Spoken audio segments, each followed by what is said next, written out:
Hello everyone. पहिला जो lesson आहे ॲस्ट्रॉलॉजर्स डे, त्याचं ब्रेन स्टॉमिंग आपलं राहिलं होतं थोडं, तर ते आपण आत्ता डिस्कस करू. आयरनी या क्वेश्चनवरती आपण आलो होतो. आयरॉनिक एलिमेंट्स कुठले आहेत टेक्स्टमधले ते आपल्याला विचारले गेले, ते एक आपल्याला सॉल्व करून पण दिलं. आयरनी म्हणजे तुम्हाला कळालं आहे, आयरनी म्हणजे you say something but you mean exactly opposite of it, किंवा मग एखादी गोष्ट आपण समजतो पण जशी आहे त्याच्या एक्झॅक्टली अपोजिट असणं. एखादी गोष्ट करायला जाणं, त्याच्या अपोजिट काहीतरी होणं, this kind of situation is called as irony. तर आयरनीचं एक उदाहरण दिलेलं आहे. He knew no more of what was going to happen to others than he knew what was going to happen to himself the next minute. ठीक आहे, दुसऱ्यांच्या आयुष्यात काय घडणार आहे ते त्याला माहिती नव्हतं. माहिती असण्याचे काही गुंजाईशच नव्हती, कारण की त्याला स्वतःच्याच आयुष्यात पुढं काय घडणार आहे ते पण माहिती नव्हतं. असं एक अपोजिट असं व्ह्यू असलेलं एक एक्झाम्पल झालं. याच्या व्यतिरिक्त काय एक्झाम्पल्स आपण आयरॉनिक आहेत असं म्हणता येतील. तर ही thought he committed a murder. त्याला वाटत होतं की आपण मर्डर कमिट केलं आहे, पण it turns out that he did not kill that person. हे आयरनी झाली. Nayak came in search of his attacker. ज्यांनी त्याला मारलं होतं त्याच्या शोधात तो आला होता, but he was searching for him and he actually met him. Okay, but obviously he did not come to know that it was the same person. That is ironic element. त्यानंतर one more thing we can say की astrologer जो आहे त्याच्या डोळे जे आहेत त्याचे, ठीक आहे, त्या नजरेमध्ये त्याच्या जी चमक वगैरे आली होती, त्याला क्लायंट्स त्याचे काय समजत होते, that it was a prophetic light or something like that, but it was due to the constant searching for the customers here and there. So these are some elements of irony in the text. त्याच्यानंतर in the story many Indian words are used. Based इंडियात आहे त्यामुळे ते शब्द येणं स्वाभाविक आहे. कवडी shells जसा एक शब्द आहे, आणि हे कोड मिक्सिंगचं एक्झाम्पल आहे. Code mixing is you are mixing two different codes. Code is basically a language. ठीक आहे, तर दोन वेगवेगळ्या लँग्वेजेस एकमेकात मिक्स करून बोलणं, that is called as code mixing. So kavdi shells is an example of code mixing. Another example, pies वगैरे हा शब्द वापरला गेला आहे टेक्स्टमध्ये, तो इंडियन शब्द आहे त्यामुळे ते आहे कोड मिक्सिंगचं example. Other than that raja's delicacy असा एक शब्द येतोय, त्यानंतर चिरूट असा शब्द येतोय, जुटका ड्रायव्हर्स आहे, एट आनाज, आनासुद्धा इंडियन शब्द आहे. असे काही एक्झाम्पल्स म्हणता येतील हे याच्यामध्ये आहेत कोड मिक्सिंगचे. त्यानंतरचं ॲक्टिव्हिटी आहे, there are some phrases where the word crown is used with different shades of meaning. Use the following phrases to complete the sentences meaningfully. One is done for you. So crowning achievement, to crown the effect, crown of thorns, crowning glory, to crown it all. Crown basically मुकुट. ठीक आहे, कुठल्याही गोष्टीचा उच्चांक किंवा achievement या अर्थाने वापरला जाणारा शब्द आहे. तर त्याचे काही वाक्य दिलेले आहेत, काही सॉल्व करून दिलेले आहेत, तर ते वाक्य आपण आता बघणार आहोत. तर पहिलं वाक्य आहे, the work of Shakespeare. Works of Shakespeare are the dash dash of English drama. इथं काय होऊ शकतं, क्राउनिंग ग्लोरी म्हणता येईल. ठीक आहे, it is a crowning glory. त्यानंतर पहिलं जे सॉल्व करून दिलेलं आहे, to crown the effect.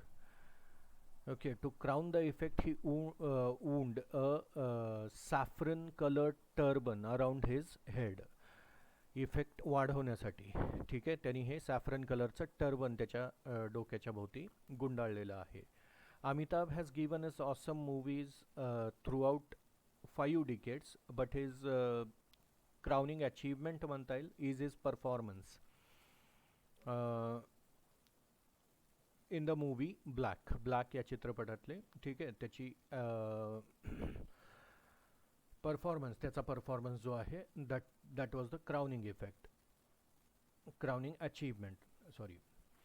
In her pursuit of success, Radha has distanced herself from her family. Her fame has become real. Crown of thorns. ठीक आहे, इथं क्राउन ऑफ थॉर्न्स बनेल. क्राउन ऑफ थॉर्न्स म्हणजे काय, काटेरी मुकुट, ठीक आहे, जे फॅमिलीपासून दूर राहण्याचं दुःख आहे, that is called as crown of thorns. They threw a wonderful party for me with costumes games and to crown it all म्हणता येईल my favourite kind of ice cream. Next sentence, medical science has great inventions, but organ transplantation is definitely a crowning achievement for uh, human beings. Okay, so these are the sentences. त्याच्यानंतर A4 मधला पहिलं word usage. Use the words given in the brackets to rewrite the sentences. The power of his eyes was considerably enhanced. Enhancements meant हा शब्द वापरायचा आपल्याला, म्हणजे वर्बच्या ऐवजी आपल्याला नाउन फॉर्म वापरायचा त्याचा, आणि या वाक्यामध्ये बदल करायचा. You should not change the meaning of the sentence, only you have to change the form of it. So what can be done? The power of his eyes was considerably enhanced. So there was considerable enhancement in the power of his eyes असं होऊ शकेल. He had a working analysis of mankind's troubles. आता इथं worked हा शब्द वापरायचा आहे. Analysis of mankind's troubles. He had a working analysis. He had worked an analysis, ठीक आहे. He had worked an analysis of mankind's troubles असंही म्हणता येईल. He knew what was going to happen to himself next minute. Okay, इथं काय करता येईल, he knew what was happening to himself next minute असंही म्हणता येईल. त्यानंतर if you find my answer satisfactory will you give me 5 rupees. Okay, इथं सॅटिस्फॅक्टरीच्या ऐवजी आपल्याला काय वापरायचं आहे, सॅटिस्फॅक्शन वापरायचं आहे. So if you get satisfaction from my answers will you give me 5 rupees असं होऊ शकतं. त्यानंतर he shook his head regretfully. Okay, रिग्रेटफुलीच्या ऐवजी रिग्रेट वापरायचं आहे, तर ही shook his head in regret म्हणता येईल. Okay, we'll go to the next page.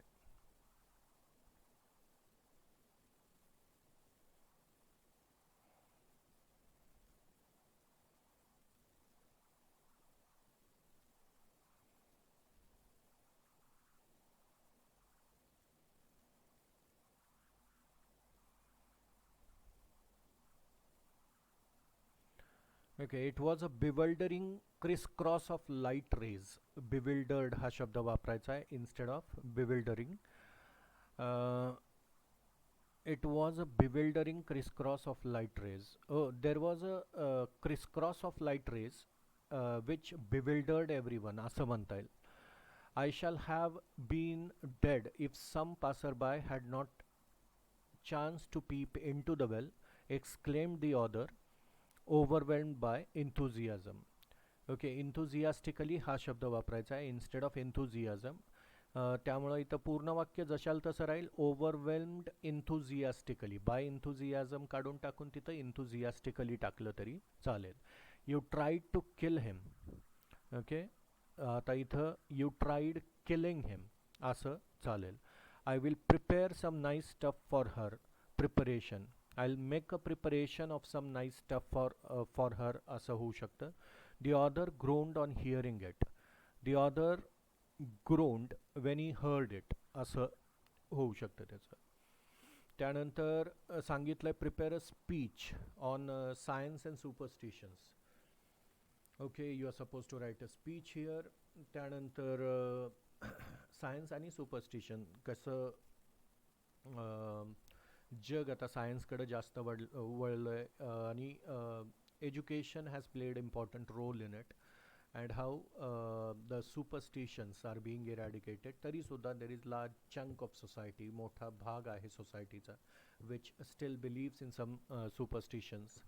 तर काय सुपरस्टिशन्स आहेत आणि सायन्स जे आहे कसं डील करतं ह्या सगळ्या गोष्टींसोबत, या बाबतीत आपल्याला चर्चा या स्पीचमध्ये करावी लागेल. तर अशा टाईपचं एक स्पीच प्रिपेअर करा. ग्रामरचे सेंटेन्सेस सांगितले होते. In the same way you just have to prepare a speech.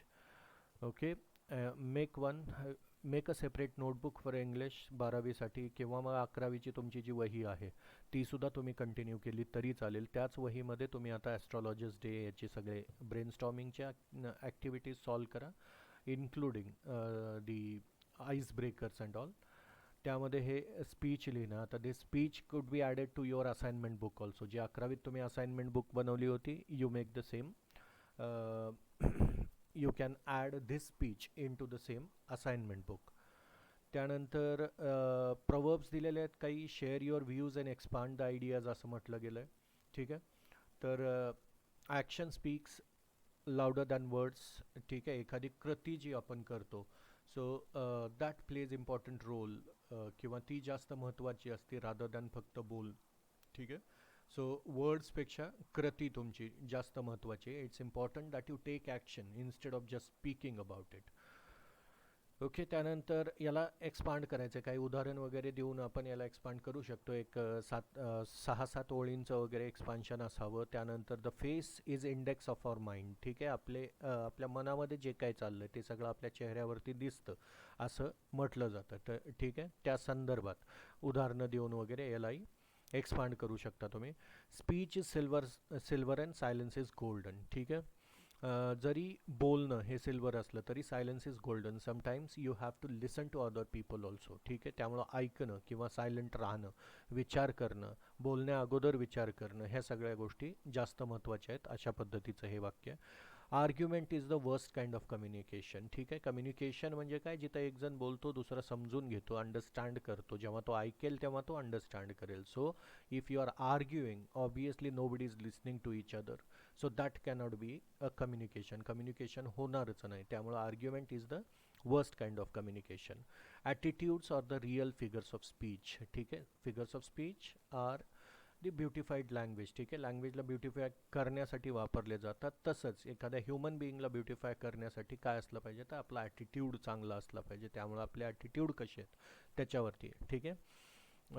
Depends what kind of person that is. The wise man has long ears and short tongue. ठीक आहे. Wise man is considered to have long ears. That means he listens a lot and speaks less as he has short tongue, जे म्हटलं गेलं. ठीक आहे. फिगरेटिव्ह use आहे, पण शाणा माणूस जास्त ऐकतो आणि कमी बोलतो असाच त्याचा अर्थ होतो.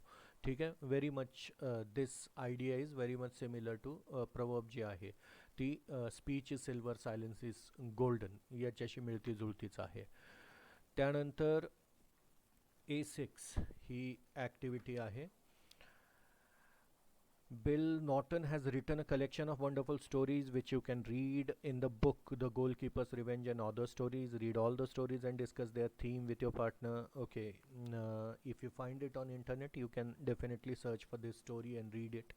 त्यानंतर आर के नारायण यांच्या बाकीच्याही काही स्टोरीज आहेत ज्या ह्युमरस आहेत and they are really good if you want to if you are interested in reading. List is given here under the bunny entry. The doctor's word, okay, lolly road, a horse and two goats, gateman's gift वगैरे. त्यानंतर surf the internet and find out career opportunities in astronomy. Astronomy किंवा astrophysics किंवा cosmology. ठीक आहे. हे सगळे जवळपास मिळते जुळते टर्म्स आहेत. So you are suppose to find out what kind of opportunities or career opportunities are available in this particular field. So here we are done with first lesson. Next lecture will be on the 1.2 section of your course book, that is on saying please.